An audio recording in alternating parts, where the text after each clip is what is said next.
Bapak Rekan yang terhormat Pak KPU, Pak Alim, dan yang saya cintai, saya banggakan Mas dan Mbak, mahasiswa yang sangat luar biasa, kegiatannya sangat bermanfaat bagi masyarakat Desa Tragel.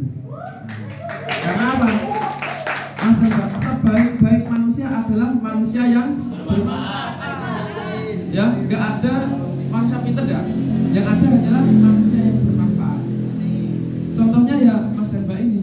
Jadi berkegiatan dengan abdi desa ini dengan penyuluhan narkoba, mengajak masyarakat gimana masyarakat ini tahu bahaya narkoba.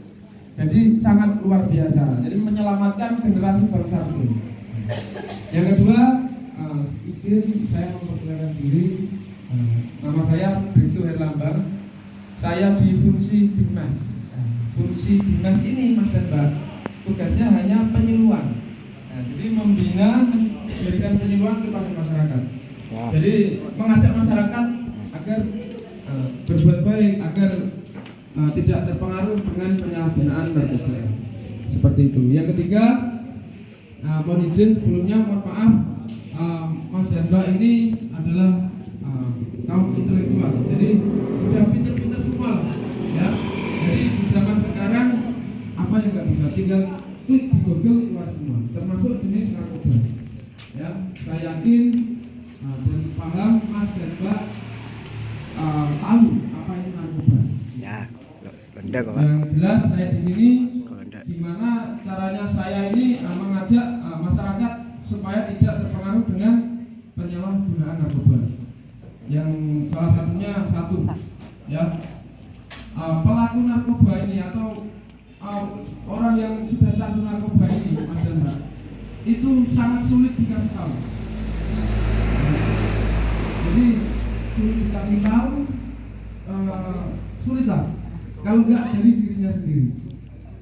Jadi walaupun sudah ketangkap, pasti akan mengulangi lagi. Tangkap pasti mengulangi lagi. Karena narkoba ini, ya apa yang disampaikan oleh Bapak Kapolres itu tidak mengenal umur. Ya, semua bisa terkena. Nah, yang nggak kena gimana? Yaitu takut sama Allah. Kalau sudah takut sama Allah, insya Allah dijauhkan dari narkoba. Tapi kalau belum takut sama Tuhan Yang Maha Esa, ya pasti akan terpengaruh. Jadi seperti itu. Mau disosialisasi kayak apa, dikasih tahu kayak apa, kalau nggak berubah dari dirinya sendiri, pasti akan terpengaruh. Seperti itu.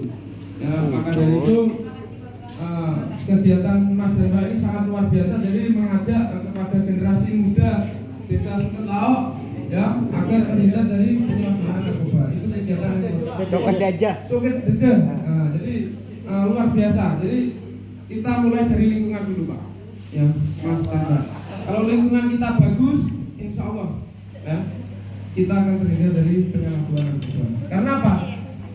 Yang pecandu-pecandu yang sudah penyalahgunaan narkoba itu rata-rata lingkungannya tidak sehat. Tapi kalau lingkungannya masih madrasah itu masih aktif, ya, dari madrasah sampai aktif kegiatan yang masih aktif di desa itu, insya Allah. Soket Daja tidak ada. Saya menjamin generasi mudanya, generasi tuanya, insya Allah terjauh dari penyalahgunaan narkoba. Seperti itu, ya. Cukup penyampaian dari saya. Apabila ada kata yang kurang berkenan atau kurang bagus, mohon maaf. Wassalamualaikum warahmatullahi wabarakatuh.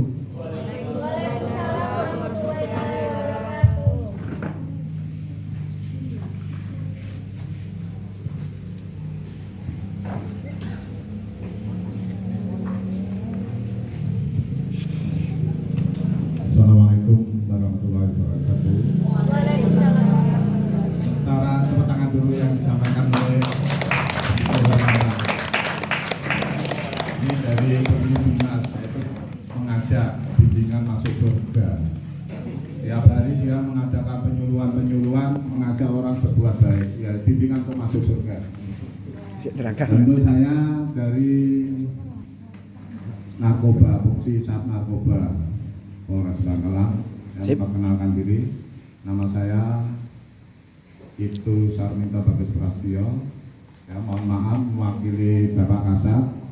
untuk Bapak Kasat dan anggota sekarang ada kegiatan AMEP bersama di narkoba ada di Bromo selama 2 hari untuk mengevaluasi kegiatan dan ungkap kasus yang ada di daerah Jawa Timur. Dan yang di fungsi narkoba yaitu masalah penindakan dan penegakan hukum. Saya di fungsi narkoba yaitu penindakan dan penegakan hukum, pasal-pasal yang biasa dan ancaman hukuman yang biasa kita kenakan biar rekan-rekan semua yang di bawah naungan Mas Holik semoga ya mengajak rekan-rekannya juga tetangganya serta keluarganya untuk berbuat baik menghindari narkoba. Yang pertama, pasal-pasal dan ancaman hukuman yang biasa kita terapkan yaitu pasal 112 Undang-Undang Narkotika nomor 35 tahun 2009 yang berbunyi setiap orang yang tanpa hak atau melawan hukum memiliki, menyimpan dan menguasai atau menyediakan narkotika golongan 1. Golongan 1 yaitu berupa sabu-sabu, kalau berupa tanaman yaitu ganja. Dengan ancaman pidana paling singkat 4 tahun dan paling lama 12 tahun. Itu yang memiliki, yaitu yang dikatakan Pak Kapolres tadi paket hemat yang 100 sekarang bisa dibeli. Ini yang melebihi 1 gram dipidananya kan. Terus yang pasal 114 yaitu sebagai bandar yang berbunyi setiap orang yang tanpa hak atau melawan hukum menawarkan untuk dijual, membeli, menerima, menjadi perantara dalam jual beli narkotika dapat dipidana penjara paling singkat 5 tahun dan paling lama 20 tahun dan denda 101 miliar. Wow. Dendanya itu 1 miliar. Jadi yang terakhir kali untuk Polres Bangkalan yang seperti dikatakan Bapak Kapolres kemarin, mungkin ya mohon maaf Mas Olik, itu mungkin tetangganya, ya mohon maaf tidak saya sebutkan si A si B nya, itu tetangganya yang kedapatan saya tangkap di Blega sedang mengantarkan 1 on atau 100 gram sabu-sabu. Oke, Mas. Ya ancamannya itu minim 5 tahun sampai 20 tahun. Terus untuk pemakai itu pasal 127. Jadi pemakai itu pasal 127 Undang-Undang Narkotika tahun 2009 dengan ancaman 4 tahun. Dia sekali beli hanya 100, dipakai sekali pakai habis. Dan apabila pemakai menggunakan barang di bawah 1 gram bisa dilakukan rehabilitasi. Rehabilitasi ada 2, rehabilitasi medis dan rehabilitasi sosial. Apa yang dikatakan dengan rehabilitasi medis? Yaitu pemulihan pengobatan kesehatan bagi pecandu narkoba. Dan untuk ibaratnya pasien pecandu narkoba itu dibawa ke panti rehab, sampai penyembuhan. Di sini ada di medis ada di Surabaya, di Medaeng ada. Terus rehabilitasi sosial, pemulihan mental bagi pecandu narkoba ini agar bisa diterima oleh masyarakat. Pecandu narkoba mentalnya itu sudah ibaratnya sarafnya itu sudah terganggu, dipulihkan, mungkin dibawa ke pondok dia sama kiainya atau sama yang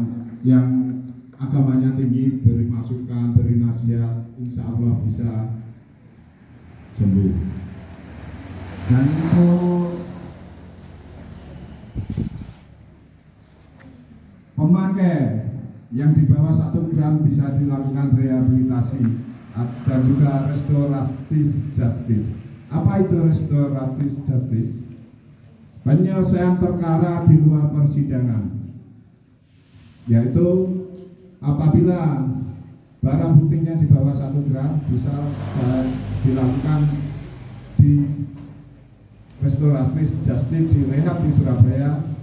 Mungkin ada pertanyaan dari mas-mas, apakah itu mengeluarkan biaya? Saya jawab iya, memang untuk penyembuhan itu mengeluarkan biaya. Kita aja batuk beli obat di warung, kan ada biayanya. Sama kita sakitnya sudah kronis, saraf kita yang kena, harus kita lakukan rehab medis di Surabaya. Untuk warga masyarakat Surabaya itu gratis karena tempat